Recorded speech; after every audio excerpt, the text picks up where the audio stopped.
What's up? Ryan Sweeney, Corporal in the United States Marine Corps. Served in 1st Battalion, 4th Marines, Charlie Company, and Alpha Company.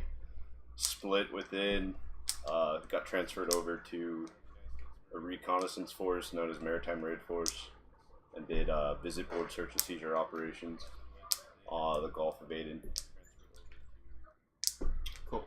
So let's go all the way back. You're what? Finished high school? Yeah. And then you went, or what happened? So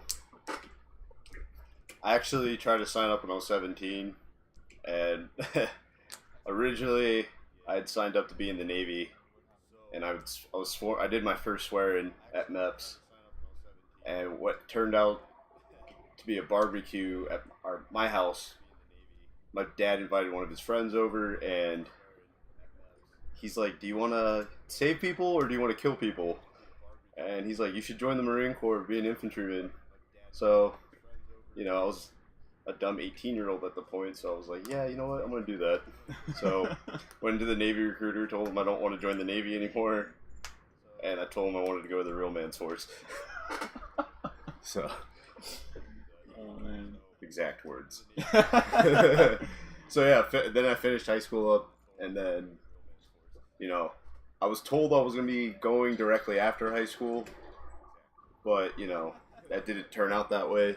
I spent 6 months past my high school graduation just sitting at home waiting for my date to come up, and I already quit my job at the time. Yeah. So it was pretty dumb. It was a pretty dumb decision on my part. But one day I decided to go in the recruiter's office again because he wanted to fill out some paperwork. Yeah. And the kid, he was supposed to be leaving on November 3rd of that year, 2013 at the time. He goes, "Staff Sergeant Gilligan, who's my recruiter, can I talk to you?" "Sure." Takes him in the back room, and all I hear is just him cursing this kid out. And it turned out the kid had the weekend before broken into somebody's house and got arrested. So it was a breaking and entering charge. And first thing that came out of our recruiter's mouth when he walked out of that room was, "Sweeney, you're taking his date." And I'm like, "When was his date again?" It's like November 3rd, which was a week away. Yeah. So he's like, prepare everything. You need to get ready. And I'm like, oh God. So yeah, next thing I know, a week later, I'm on a bus heading out to MCRD San Diego.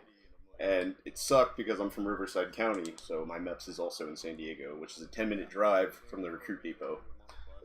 And we showed up a day early for a working party to set up everything else for the rest of my boot camp class. Pack bags, get uniforms prepared, load gear in the sea bags. It wasn't fun.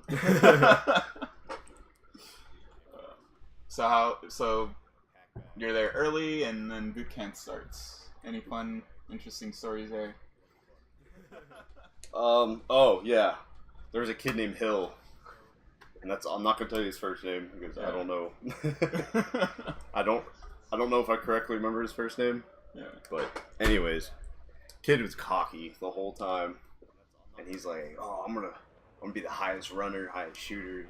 I'm gonna be the best Marine ever." And what he wasn't expecting is a thing called the peanut butter shot, which it's an antibiotic shot they have to give you because people from all around the country are coming to one place and we're all sleeping, living together, but there's stuff that other people haven't been exposed to, so we all get sick. You catch something.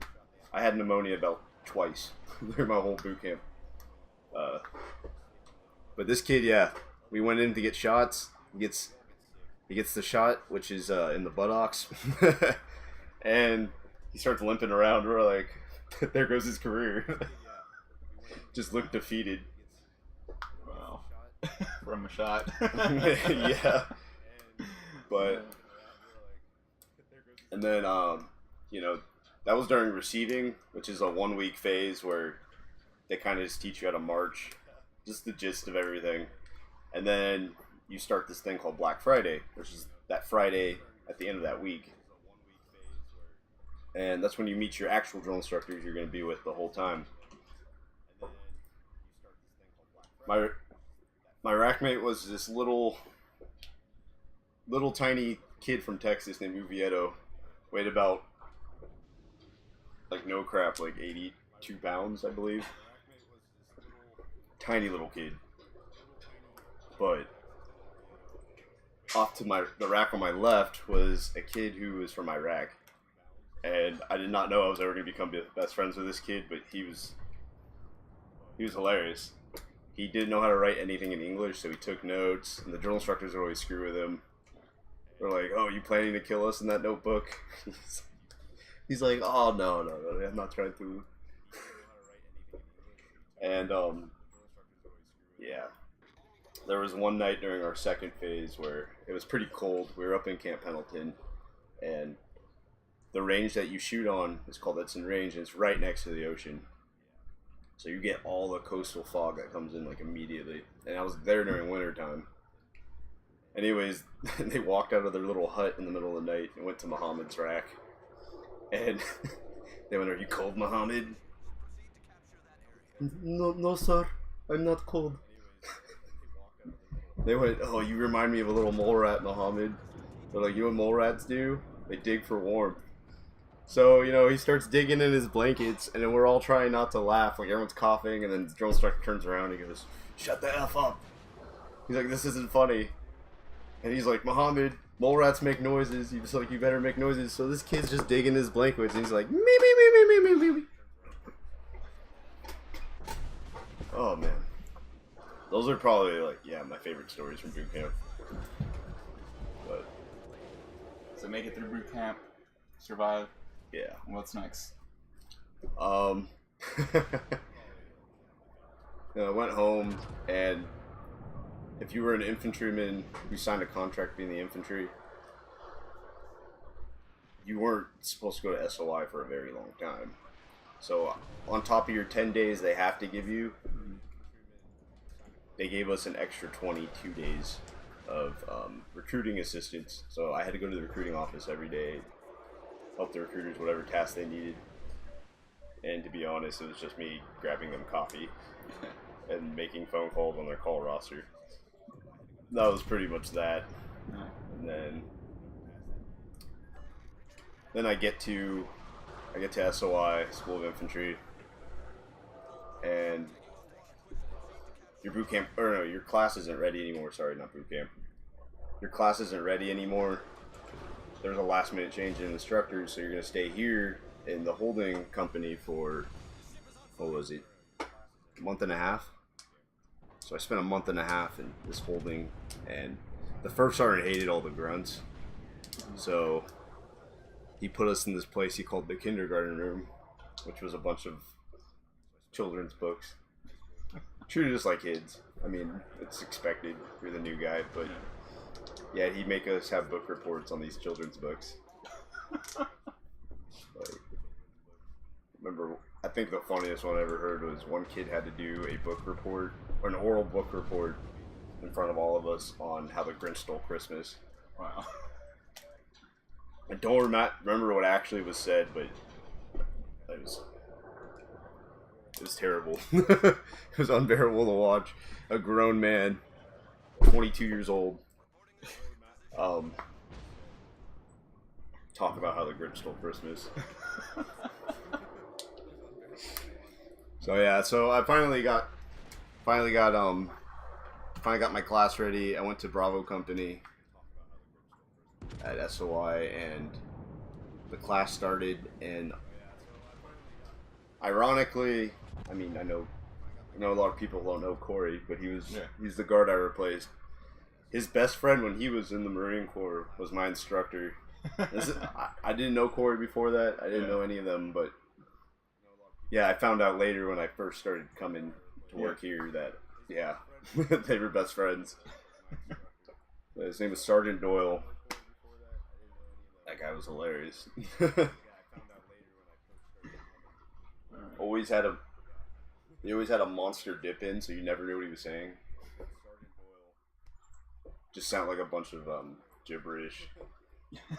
He'd come in there with, "All right, put your gear together now." We're just like, huh? He's like, "Did I stutter?" Oh no, Sergeant, you didn't stutter. And you gotta decipher what he was saying. Yeah, we had to. Yeah, we had to. He was usually the guy who stayed. He stayed back with us. There's always one instructor who stays with you for the night, and Doyle would love to do it the most. So he'd walk in the middle of the night and start searching our racks and make sure we were actually asleep. And then he caught this one kid named Riley. Just turned out to be just a huge piece of crap, like in the Marine Corps. But yeah, I caught him on his cell phone, and he woke all of us up at 2 in the morning, and he took us for a run. And you don't run a lot during SOI, like PT wise, like that. Yeah. So a lot of us are out of shape. You know, we either hike out to these ranges, or you're being trucked there. It's a little bit far away. Yeah. But overall, it's another funny story I have. Crap. There's so many stories. Yeah, once you're done with boot camp, all the stories start piling up. All right. George. He was a Lance Corporal when he started the course, which is really unheard of, unless the kid got Lance Corporal straight out of boot camp. George's problem was he failed infantry training twice before that, and when he was with us, it was his third time, and if he didn't pass, he was going to be dropped, and then his contract would change to whatever other job. So our last event is a 22-kilometer hike, which I don't actually know how far that is in miles. I believe it's, I think it's like 18, close to 19 miles. 19.5, that's what it was. Anyways, we're coming right into the creek bed, which is right at the end of the school, and we're almost there, and George passed out. Poor George. George passes out on the ground, face flat, and the instructors are just like, they're like, "Get up, George, get up," and he wasn't answering. So Doc has this thing that Marines refer to as the silver bullet. It's a thermometer. What happens is the only very accurate place you can get a temperature from is up the butt, unfortunately. So they're pulling it out, getting it ready, and George's pants is down by this point. And George, all of a sudden, when he hears the word silver bullet from one of the instructor's mouths, he pops right up, pulls his pants up, puts the belt on, and he goes, "I'm ready." And then we hike about 200 meters, and he starts dying again. Oh, man. So one of the instructors starts singing the George of the Jungle song, but he changed the lyrics up to, hold on, George, George, George of the Marine Corps, weak as can be. Ah! So yeah, that George made it, by the way. He ended up going, I believe, over to 3rd Battalion, 1st Marines. But yeah, he was a good guy. He was worried about failing. But honestly, a medical device saved him. If he had not heard the name of that medical device, he would have never gotten off that ground. If no one said anything, yeah, he would have failed that course. Wow. But yeah, shortly after that we graduated, and it's nothing special really. It's a 20-minute event. It wouldn't even. If anyone who watches this is thinking about joining the Marine Corps, do not invite your family to it. It's really not worth their drive and time. Because immediately after that, you don't have time. You have like 2 minutes to say hi and bye, and then you're being bussed out to your new unit or walked out in our case. Because SOI is right next to where we are. It's about a 6-mile walk, but it's directly next to each other. So we had to hike at Godspeed right next to our instructors. And typically Marines are supposed to check in a Service Alpha uniform. It's the green uniform with, your coat and everything. We didn't. We checked in camis, and by that time we were dirty because people were falling down hills and stuff. And a lot of our feet were busted from that 22K hike. So we get to the barracks, and then we get a real taste of the fleet. First guy I walk by, he's wearing service Charlies, which is a short sleeve shirt, green pants. And, we're marching in formation, which usually you're not supposed to say anything. And we walk right by him, and he just stops. And we heard his heel just stop clicking on the ground. And the instructor just or not the instructor, sorry. The corporal who was leading us turns around and goes, well, are you going to give him a proper greeting? And this guy just goes off on us. And it was worse than a drill instructor, to be honest. I was more frightened, more than anything, of that man. And he turned out to be my squad leader. His name was Sergeant Van. So when I got there, there wasn't a lot of machine gunners in the unit. I came in as a rifleman. So he's like, oh, you're about to become a machine gunner because we're not going to get any more. So you better learn everything about these machine guns. And Van is a combat veteran, so, we had sort of a fear/respect for him, but he's still a total douche. What was it? One time he had us check out a 240 Bravo from the armory, and he has us running, doing gun drills behind the armory and stuff, putting them on tripods, dead gunner drills, which, if the gunner gets shot, the A gunner has to throw him off and then take his place on the gun. Well, I couldn't lift the kid next to me. He was this bulky Samoan kid, and I did not have strength in me to lift this kid over me. Because literally, lift him over you, and then he has to lay on you for a few seconds. And it was harder just to pull him off the gun. So Van just comes up with a handful of dirt, shoves it in his mouth, and I'm just like chewing on dirt.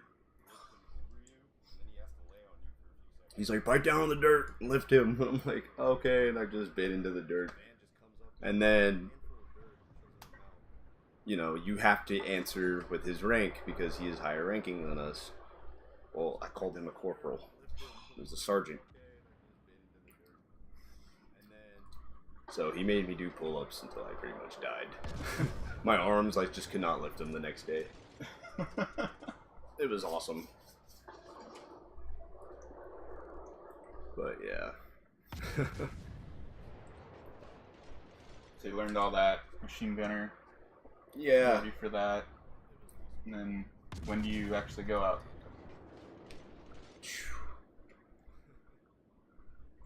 Well, what ended up happening was I did all the training to become a machine gunner. And they're like, oh, no, you guys aren't going to be machine gunners. They're like, we just got a bunch of kids from Camp Lejeune. Like, you're good. So I went back to a regular rifle platoon. And I had met my first team leader, and it was Lance Corporal Sanchez. And my squad leader was a tall white guy from Sacramento named Corporal Parmalee.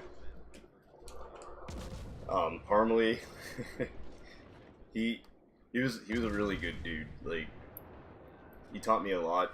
I don't really talk about him too much, just because he kind of screwed up toward the end of his time in the Marine Corps, and he's not really an example to tell people about. But he did teach me a lot of stuff. He was a good Marine. He just made stupid decisions. And yeah, I spent most of my time with them.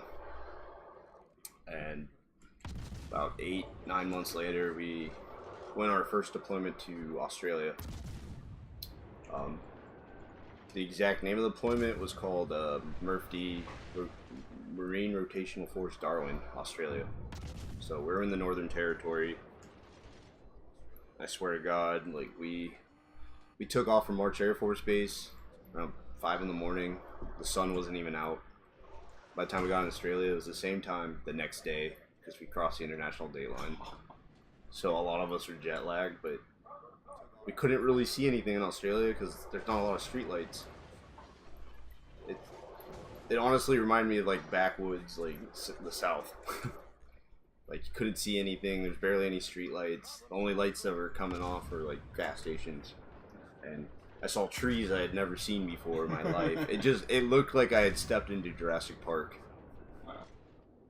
And, I'm hearing bird squawks that I've never heard before. Everyone knows everything in Australia is trying to kill you. But that is where, a lot of my stories come from right there, Australia. Yeah, I know. I remember a couple you've said. But, man. So, yeah, when we got there, no one was allowed to leave the base, none of that. But other companies in my unit they've deployed there before we did by a few weeks. They'd already screwed stuff up. We had, I don't know his rank exactly, but they had us do driver's license tests for Australia so we could drive cars there. That got taken away because some dude crashed his car. And another dude went to one of the swimming pools when he was drunk, and he took a dump in the pool. That was disgusting. So yeah, we got a whole brief. It was a very, very small brief in a nutshell what was going on when we got there, and they're like, there's gonna be a bigger brief by a bunch of Australian policemen, firefighters, all that. So they start going down a list of all these animals that can kill us. And we're all in this auditorium, and it's a bunch of wildlife rangers and stuff. And they're talking about brown taipans, these giant spiders that are pretty much the size of my hand. They're just like, watch out, don't go near any waterways, because there's probably crocodiles in there. And beware, the crocodiles know how to jump out of the water, so you can't hide from them. And we're just like, wow.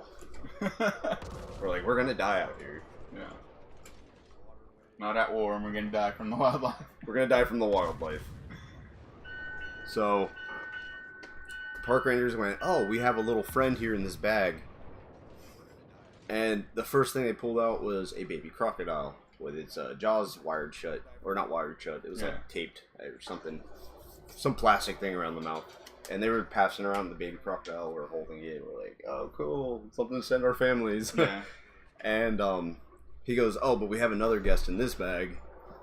He's like, we have a brown taipan. And this guy puts on all this protective gear and reaches in the bag. And then he screams, pretending he got bit. Yeah. And I'm saying pretending because he throws a rubber snake out in us. And a lot of dudes jump because it's one of the most dangerous snakes in the world. Brown taipans are these giant brown snakes that pretty much, they're not like other snakes that coil up and try to protect their territory. They will chase you down. They are very aggressive. The Australians called them bar bouncers. They are the bar bouncers of the wild. If they don't like you, they are going to hunt you down. And then on top of that, we were staying on an Australian Army base. Some guys from our sister unit, 3rd Royal Army Regiment, were telling us, like, oh, hey, Yanks, you gotta watch out for the drop bears. We're just like, we all looked at each other, we're like, what are drop bears? And he's like, little bears that hang out in the trees. They're like, they drop down and they claw your face because they can smell your Yank blood. And we're like, what are they talking about? And then literally one of them just goes, Google it, mate. And we're like, alright. So we Googled it. They're talking about koala bears. Yeah. And my god, the koala bears that you see in the zoo are nothing compared to the ones that are out in the wild. We went on patrol during one field up. I looked over and there was a koala bear on a eucalyptus tree. He was missing tufts of fur, and he had this giant scar across his face, like something had just slashed his nose. And he just looked like he had been through the grinder. And I swear to God, I looked it into the eyes and it grunted at me. Just let off a... I had no clue koalas grunted. Also, they do fight each other. It's pretty hilarious. You ever seen a high school wrestling match? That's what it looks like.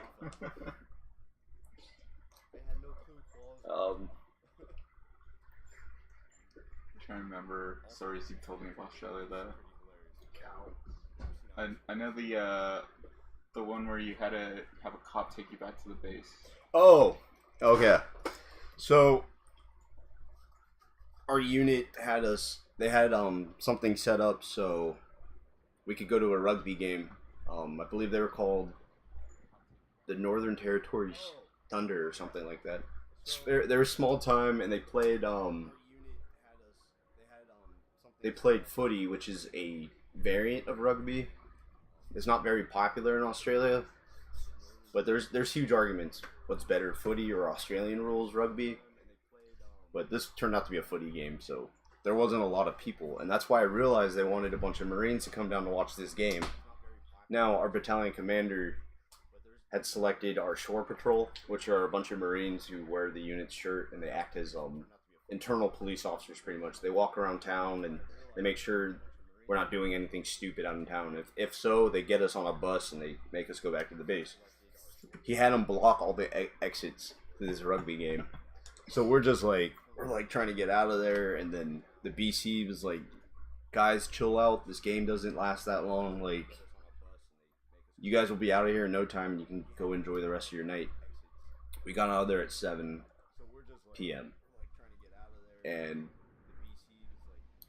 I was libo partners with my team leader, who had switched over during my workup to Australia. It was Lance Corporal Simmons, who served in 1-9, and Simmons and another team leader, Woolbright, were in my libo group.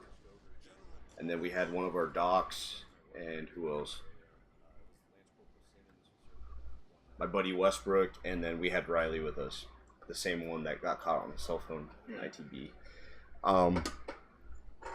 So, we go out, and we made a plan that we're going to go watch Jurassic World, because it had just come out. Or was it Jurassic World? Which one was the one before the most recent one? I forgot. Yeah, I don't watch movies. I think Jurassic World. Was it Jurassic World? Yeah, okay. Yeah, we went to go see a Jurassic Park movie. And while we were in the theater, what we had not realized was a taxi driver had got shot by some random person. So we walked out of the theater, and we had no way of getting home. We could not get back to base, and we were an hour away from our Cinderella hour, which is when you're supposed to be back on base, accounted for, and you're signed back in. So we tried all sorts of things. We tried whistling at taxi cabs, and they just kept driving by us. At one point, I just got fed up with it. I went into the middle of the road, and I started waving my arms in the air. And this cab driver was a woman. I could see that she drove up toward me and then went right around me. And I'm like, what the heck is going on? We didn't find out till the next day why those taxi drivers weren't picking us up, because it was in the newspaper at the base canteen. So we're running around with our heads cut off. It's 15 minutes till Cinderella hour at this point, and we see 2 Australian police officers who were driving a car called a Ute, which looks like a compact car with the truck bed. Very weird looking vehicle. But on the back of this truck bed is this giant cage, and it's so they can pick up drunk Australians and send them to the drunk tank in their jail. We run up there and we ask them if we could use their cell phone, because we had run to a dozen payphones and none of them were working. And the Australians heard us talking, and our officer who was on duty that night, she's like, "Oh, don't worry about it." She's like, "Just let us. We'll be waiting for you when you get to the base. Just find any way you can come back to the base." So we're like, okay. And the cop heard our conversation, so he goes, "Hey, you guys can jump in the back. I mean, you have to ride in the jail cell. It's on the back of the car, but at least you guys will be making it back to base tonight." And we're like, "Oh, thanks." So we hop in the back of this police vehicle, and these guys are totally just screwing with us. We start talking about how funny it is we're in the back of the police vehicle, and the dude opens up this little window in the back and just goes, "You have the right to remain silent. Anything you say or do will be held against you in a court of law." We're like, We're like, what the heck? I don't know if Australians are supposed to do Miranda rights, but I think he was screwing with us. And he's like, shut up back there. Anyways, this is how nice these guys were. They didn't casually just drive. They flipped their sirens and got us to the base as fast as possible. And we finally make it to the base, and there's no seatbelts in the back of this cage, so they had to cuff us in by our ankles and hands. So there's a staff sergeant waiting at the gate, and he sees this cop with no context whatsoever unlocking a bunch of Marines from cuffs out of the back of this little cage. And he goes, "Ooh, your first sergeant's gonna be mad." And then the officer who was on duty, she comes out of the office. She's like, "Okay," she's like, "Hurry back. Your first sergeants know what happened. Like you know, just hurry back as fast as possible. Sign in because you know everyone's tired." It was about 2 a.m. at this point, and we walk in there. And our first sergeant's first words out of his mouth went, "Any STDs?" What? And he's like, "No injuries, no problems, good." And he's like, "Go to bed." God, first sergeant. Oh man. But yeah, I went around that that we were escorted by the police back home because we were being disorderly. A bunch of rumors spread. But at the end of the day, nothing actually went down. Yeah. That's another one. It's not really a funny story. It was pretty interesting. Some interesting facts, what I saw down in Darwin. So Darwin, a lot of people don't know this, but the Japanese were bombing it constantly during World War II. So like other allied nations, there was a lot of coastal guns, and I got to see some of those. But the thing that got me the most was right toward the beach, there was a memorial, not to an Australian, to an American pilot who had single-handedly defended the coastline of Darwin from a bunch of Japanese Zeros. So I thought that was pretty cool. And we got to go to another museum, which is an underground oil tunnel. So the Army could move fuel and whatnot to their bases without the Japanese, you know, bombing them. And I actually got to see the wreckage of a Japanese Zero during one of my patrols. Bradshaw Training Area, which is it's a little bit north of Alice Springs, which is pretty much in the center of Australia. There was a crashed kamikaze, a Zero. No wings, it was rusted to hell, but, you know, some of us are history buffs, so we knew exactly what kind of plane it was. We knew it was a Mitsubishi Zero. So yeah, a few of us took pictures next to that.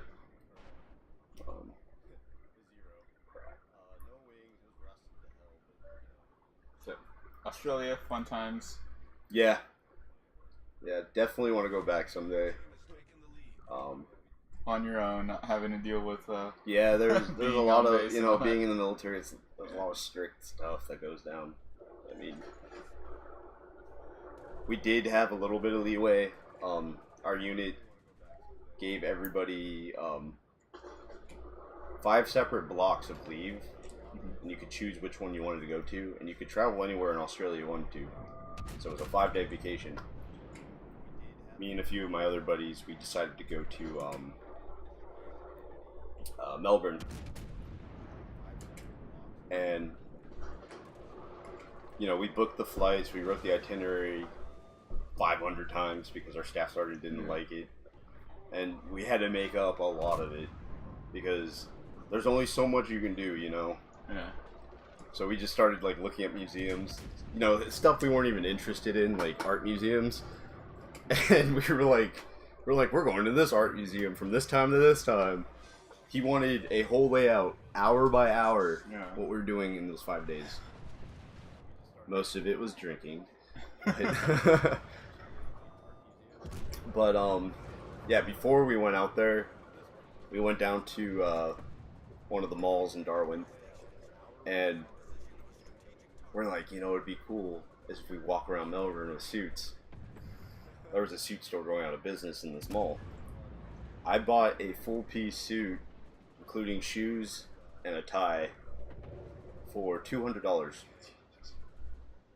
Australian money, which was roughly about, I think about 140 at the time in American money. So I mean that was a deal. But these guys are trying to, when a store's closing down, they're trying to make the best deal they can. Yeah. So my buddy Westbrook, who is simply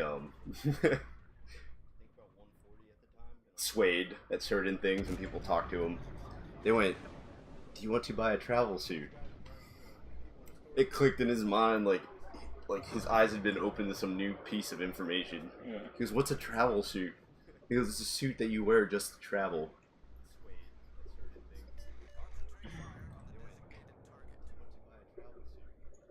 We had no clue that was how the conversation went down. Yeah. But we couldn't find Westbrook in the store anymore.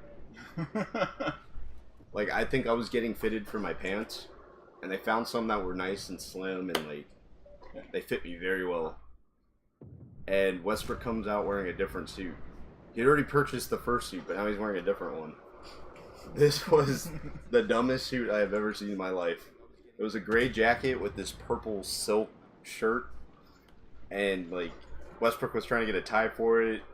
The guy who owns the store was like, "You don't need a tie," and he opened up Westbrook's buttons. So this dude just looked like a white British gangster from the 70s. He just pure. I wish I still had the photo too. Jesus. There's a picture of him sitting like this, wearing the suit, and he just looks like he's a mob boss. But he wore that suit the whole flight. And it was the best decision to buy suits, because all these women found out that we were American, and 2, they thought we were businessmen. So, all these girls were falling in love with us. I swear to God, it's crazy. The moment I opened my mouth, they're just like, "Are you American?" I'm like, "Yeah." They're like, "Cool." And I'm like, "Do you want to get a drink?" And she's like, "Sure." No work at all. These girls would just hang out with us. They just start following us around. But there was one day where we were drinking so much that we were missing whole days. We would just go out at nighttime, but we'd sleep through the day. But it was just very inconsistent. There was no recovery time. And every morning, since I had the only cell phone that worked in Australia, because I had an international plan on my phone, I had to call First Sergeant every morning to let him know we were okay. I missed the time to call him. And I get a phone call from him, and he goes, "So I guess I call you now, right?" I'm like, "Sorry, First Sergeant." I was like, I was in the shower. I'm the only one with a phone. I made up this whole freaking... Yeah. Made this whole freaking thing up where, I was in the shower, and... Yeah. The truth is, we were all recovering and sleeping. But, finally caught up. Yeah. So you're there for how long? 6 months. 6 months in Australia, and then you're off to back home, or? Yeah, we fly back. On the way back, we hit. We landed in Japan. I believe in an airport somewhere near Hokkaido. I don't even know if I said that right. And then we flew into Hawaii, Honolulu, and right back home to March Air Force Base, and a bus ride back to Pendleton. And I get back there. I was still a junior Marine at the time, and at that point, it's just a wait. I'm waiting to see who I'm getting. But I grew up close to Camp Pendleton, lived in Temecula, 30 minutes away. So usually when you get back from a deployment, they give you a certain amount of days off, and I didn't take it because they either way they give you what we call 96s. It's 96 hours of being off, pretty much 3 days, I believe, right? Yeah, something like that. So I didn't take it, and I got to meet all the new guys coming from my TV. So it flipped. Everything flipped. I was the douche in the situation. I'm the one yelling at them because they're not giving me the proper greeting of the day. At the same time, you gotta be humble and remember that you were that scared kid at one time. Yeah. Coming into your unit. So yeah, I get all these new kids. I'm the one yelling at them because they're not. Got one kid, but I don't even know if I should talk about him. All you gotta know is he lied to me about his service record. He was saying his recruiter was forging things, and we called him out on his lie because I pointed at his life insurance paperwork when he was showing it to me. Your life insurance paperwork is one of the first papers they hand you when you get to boot camp. You choose who you want to receive your life insurance money if you were to ever die while you're in service. This kid said his recruiter forged all of it, and the kid couldn't wait no longer, so he decided to take drugs and turn himself in just so he could get out. And I told him, like, yo, you screwed up. Like, you're gonna be here longer than you think you are. Like, you thought this was an easy ticket out, and it's not. And then I got called over to the MRF. I had to go through advanced swim qual and whatnot. I'll get back to Burnham in a second. That was his name. I go through advanced swim qual, which is literally the hardest thing I've ever done in the Marine Corps, honestly. Like, there's 2 other swim qual courses before that. You have basic and intermediate swim quals. Basic is dumb stuff. Like, you have to swim the width of the pool in full gear, and you have to drop gear within 30 seconds underwater, and you got to jump off a tower. That's about it. Like, pretty easy stuff, honestly.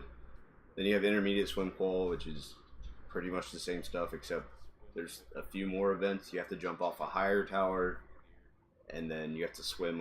You have to swim the length of the pool with a pack and a rifle. Easy stuff. Advanced swim qual is where it gets different. It's a 5-day long course. You can knock the other 2 out in 1 day. 5 days long. It has effects on your body that you'd never thought possible. I was 152 pounds when I went into the course, and I literally dropped about 37, maybe 40 pounds within five days. It's crazy. The course is hard. You fail if your feet touch the ground in the pool. You're constantly swimming. The only time you're not in the pool is during your lunch break, which is an hour, and you're going right back into the pool. And you do all sorts of stuff. Like, they drop weights in the bottom of the pool, and you have to push them the whole length of the pool, come up, and you have to tap your buddy, and he has to go down there. Not fun stuff. I failed the first time because my knee was screwed up, and I couldn't really bend it. I had fluid buildup. So they said, you know what, we're running another course, come back. Like, this isn't the end for you. So I went through the second time. The instructors were a lot more worse that time because they thought we were pieces of crap for failing the first time. Yeah. But I ended up passing it. Not by the skin of my teeth, thank God. Pretty much, I aced it the second time. You know, I was like, you know what, I've already done all this stuff. I know what I'm doing now. Yeah. The hardest part of it is you have to learn how to rescue somebody in full gear. And it's the instructors pretending to be the victim of drowning. They grab onto you and you have to fight them off and stuff. And it just gets really hard. And they'll pull you all the way to the bottom if you don't get them off you in time. And a lot of dudes run out of breath and not fun time. But yeah, I ended up passing that. I went over to Maritime Raid Force. So I left my unit temporarily for the rest of the workup and deployment, which isn't usually what happens with MRFs. Usually you stay you stay within your unit, and whenever recon goes out to the field, you go with them. We moved in with recon, and it was heaven to us. There was no 6:30 or 5:30 in the morning wake ups anymore. It was all done by cell phone. You get the text, you answer it, you go right back to sleep. PT was on your own.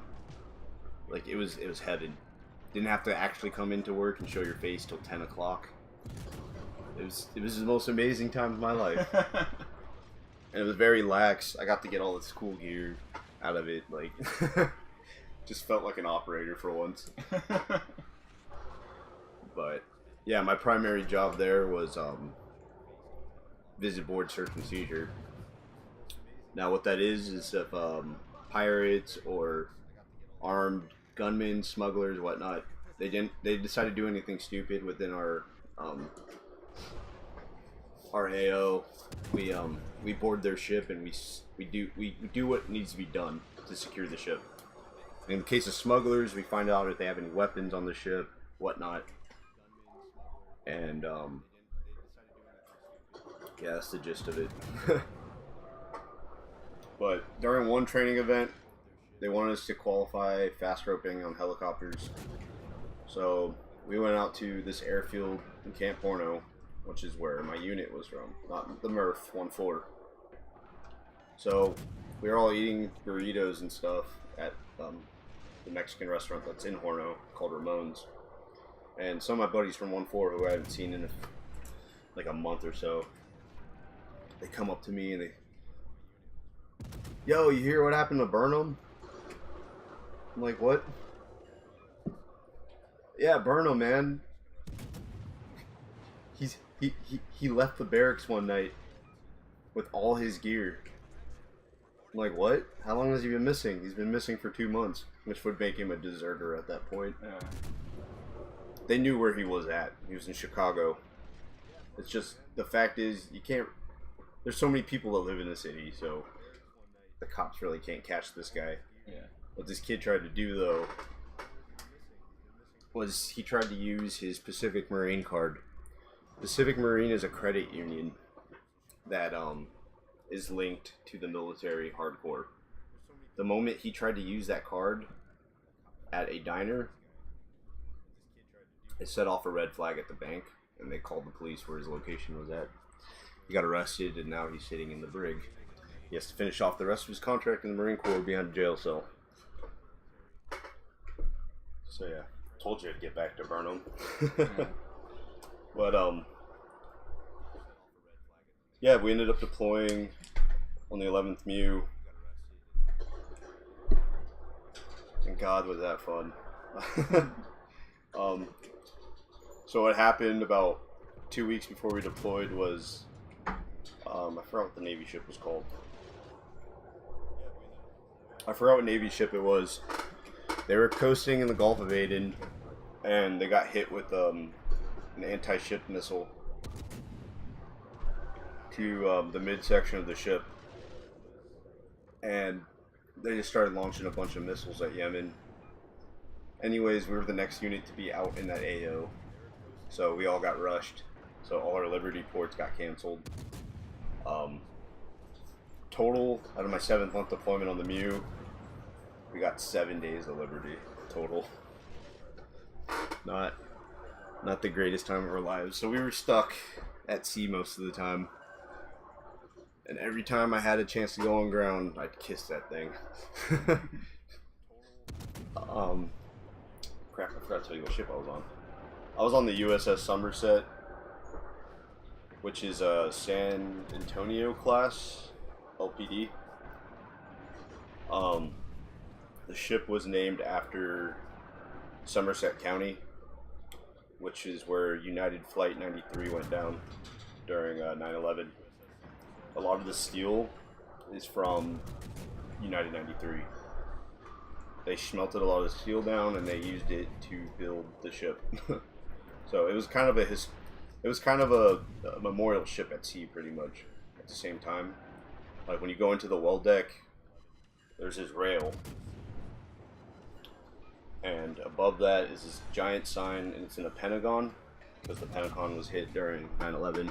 Then you got the Twin Towers, and then you got a bird for Somerset County, and then it says "Never Forget." You know, the slogan for, you know, the 9/11 memorial. And then along this rail beneath it is the names of each person who died on United 93. So we made up this whole PT thing, and it started with one of the Navy guys who was attached to the MRF. He was one of our forward gunners on the boats. His name's Benny Winslow. Benny made up this PT session where we run up the ramps on the well deck because they let you work out down there. And every time we'd run up these flight of ramps, we'd say one name off that list. And then we'd run back down and we'd run back up and say another name off that list. So yeah, it became sort of a memorial thing. And it's remember it was sort of a wake up call, like why we're doing this. And you know, it's pretty eye opening and it's very emotional to all of us.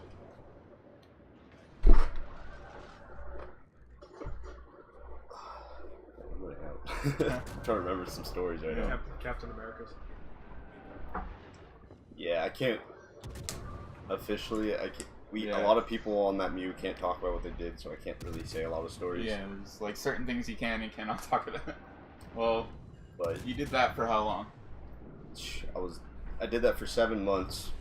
Toward the end of that deployment, Recon gave us an offer. They said, you guys can go back to your unit, or we can fill out paperwork so you can stay with us. Now, you're not allowed just to simply go into Recon. Yeah. They were going to move us to Recon Support Battalion, which is like the armory and all supply and all that. And they would help us train and get ready to go to BRC. Like they were going to try to get us BRC slots, basic reconnaissance course.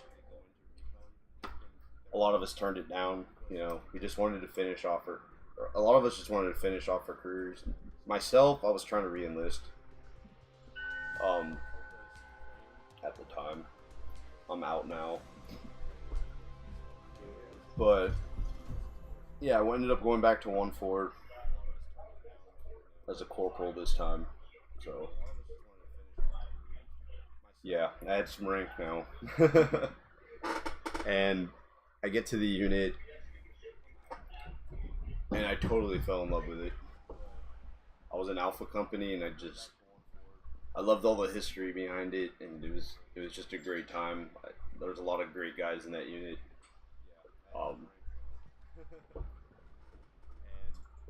But one of the biggest things was I couldn't get a staff sergeant to become our platoon sergeant for our platoon. I was the only person at the time with enough rank to lead something that big, so I ended up becoming a platoon sergeant, which was 2 grades above my pay grade. So, yeah, I pretty much for the rest of my time in the Marine Corps, I was leading a platoon, dealing with all the crap. But that, at the same time, that is also the reason why I found Pacific Battleship Center, Iowa. So sorry. So what happened was my gunnery sergeant thought I was getting too stressed out because I am doing a job that I was never trained for, and I have a lot of responsibility. Like I'm accountable for all the gear, and I have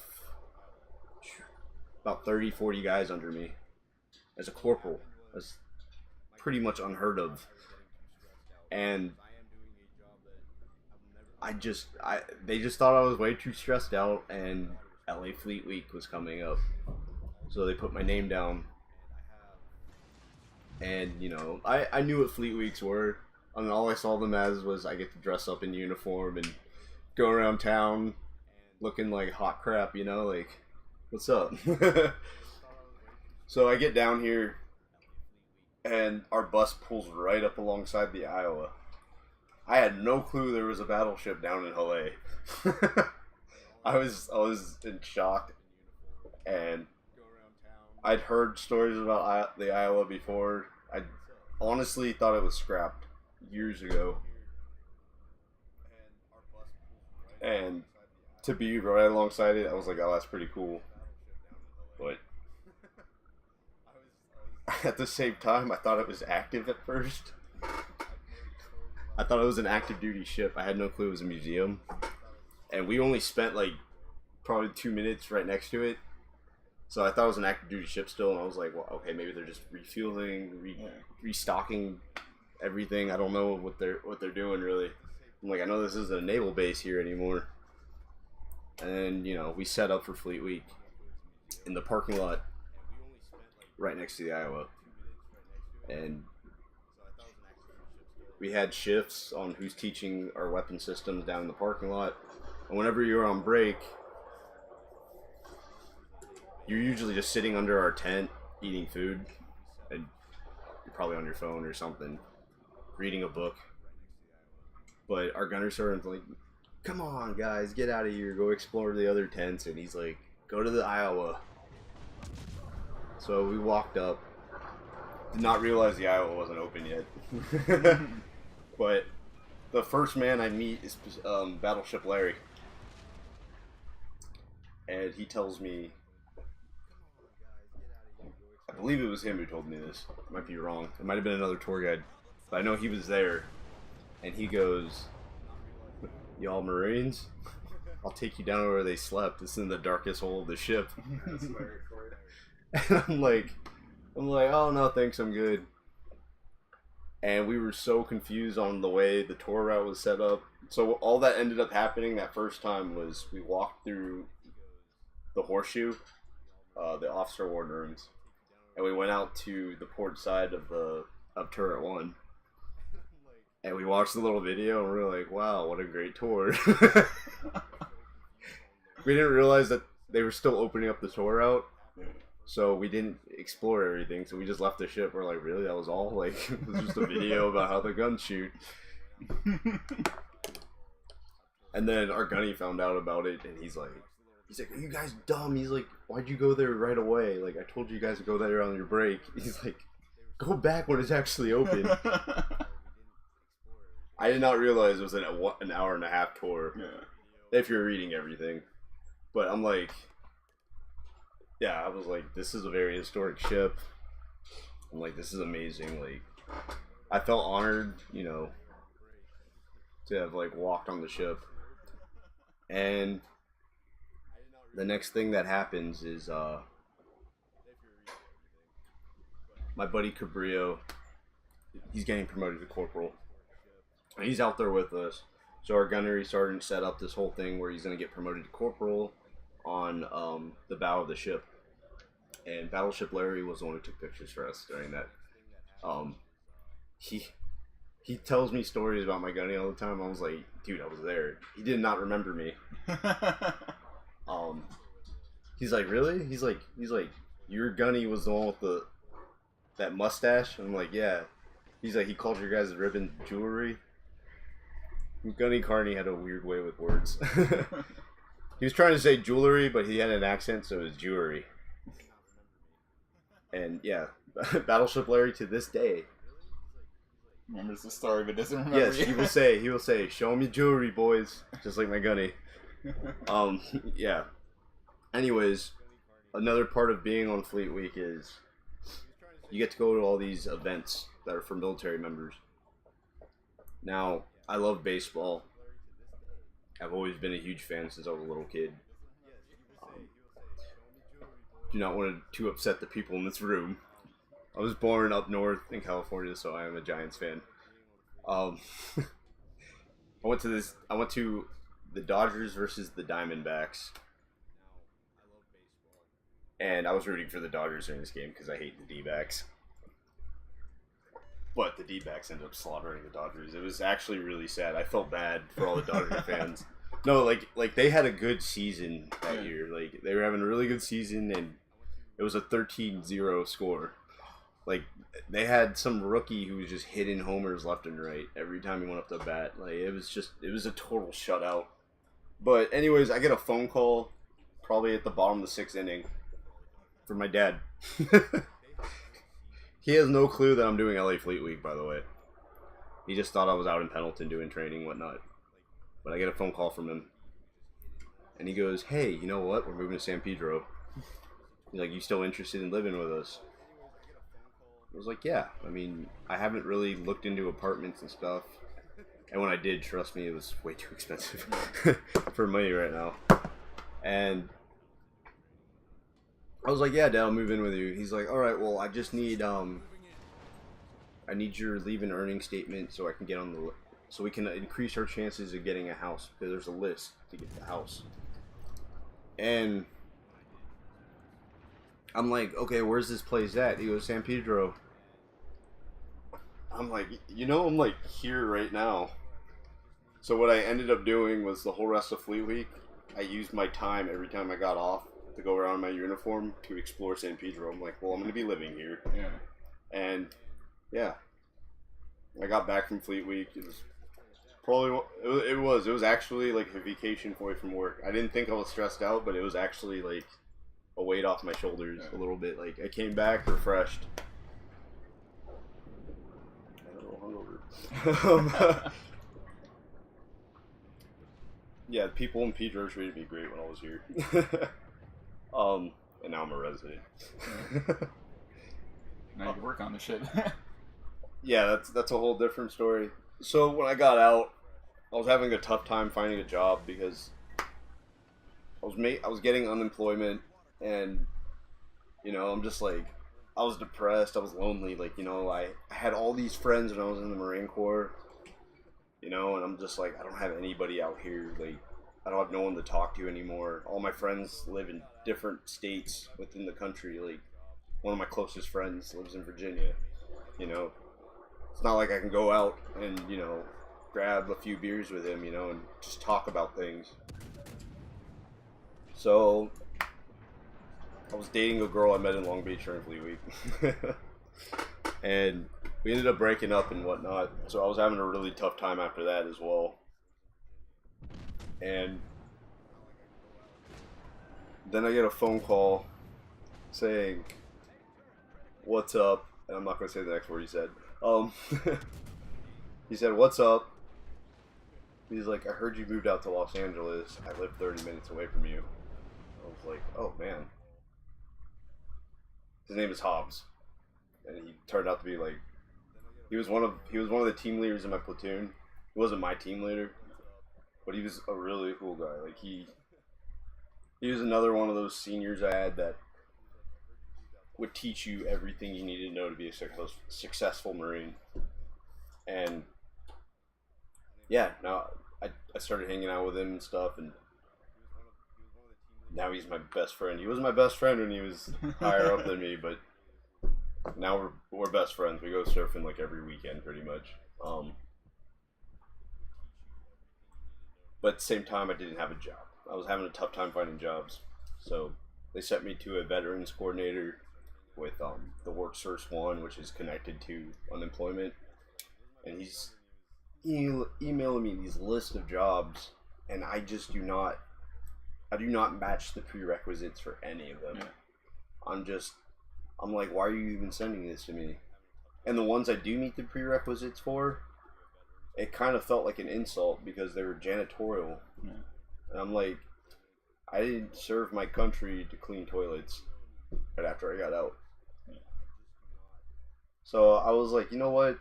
I'm sitting on my butt all day at home doing nothing. Literally, I was bored out of my mind. So I said, screw it. I was like, you know what? The Iowa was there. I know they have a volunteer staff, so I put my application in, and about 4 or 5 days later, I get a phone call from Sue Schmidt and got my interview. And yep, that's how I ended up at the ship. When you met us? Yeah. And then ended up meeting another guy who'd become one of my best friends, and it was instant too. Like, people think we're brothers sometimes. Corey Carranza, and he was working for the security company that has a contract with the ship, and he was in the process when I got here of becoming a Department of Defense police officer at Marine Corps installation 29 Palms. And I knew it was coming, that one day he was gonna have to leave and do that. So he realized how fast I blended into the ship. Like, even Sue Schmidt says it herself that she was surprised on how well I adapted and just jumped right in. Like, first time I ever put on the security uniform as a volunteer, she quite honestly thought I had been there for years. Those exact words from her mouth. But yeah, Corey ended up getting a phone call saying he's going to the academy, and I ended up replacing him. So now I am one of the security officers on the ship. So I guess that's a very quick history of Corey and how you got here. Or sorry, Ryan, and how you got here. But yeah, any other things you want to add? I think that's most of the stories. Yeah. Captain America story if you know. Oh yeah, okay. I'll finish off. Yeah, I'll finish off with the Captain America story. So, I'm sitting on duty, which is a 24-hour post, and because some guys screwed up when we got back from the 11th MU, or not just the 11th MU, sorry, the whole 1st Marine Division in general, our new commanding general got mad, so he's went 24-hour duties, don't have rest cycles anymore. He's like, there's no reading allowed, there's no watching TV, you're not allowed to have your cell phone. The only person who's allowed to have a cell phone was the duty NCO, which would be myself. And it was only to be used to call the officer of the day and the AOD, which is like the staff sergeant or gunnery sergeant on duty with the officer of the day. And we had just got an officer. No one knew his name. We just knew he was a captain. And what ended up happening was I went to the bathroom real quick, and the phone started ringing, and I got mad because it was ringing for so long, and I had a PFC on duty with me. So I opened the door up a little bit, and I was like, well, you gonna answer the phone? And he's like, oh, sorry, Corporal. Answers the phone, and all I hear is, yeah, right, and I'm Spider-Man, and then he hangs the phone up. And I'm going, what the hell is wrong with you, kid? I'm like, who was that? He goes, some guy claiming his name is Captain America. I'm like, kid, you better hope to God there is not an actual captain with the last name America.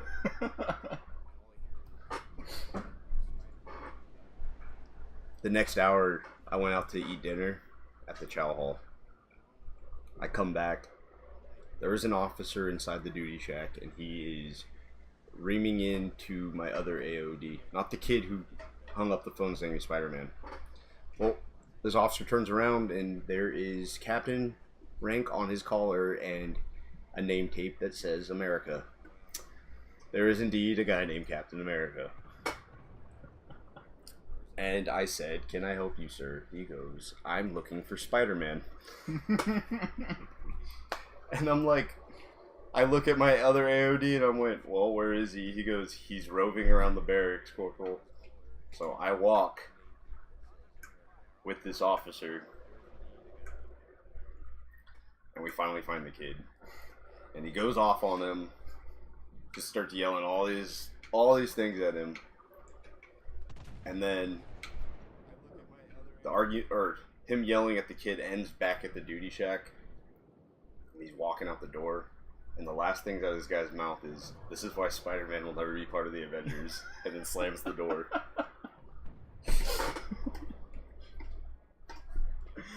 Oh man.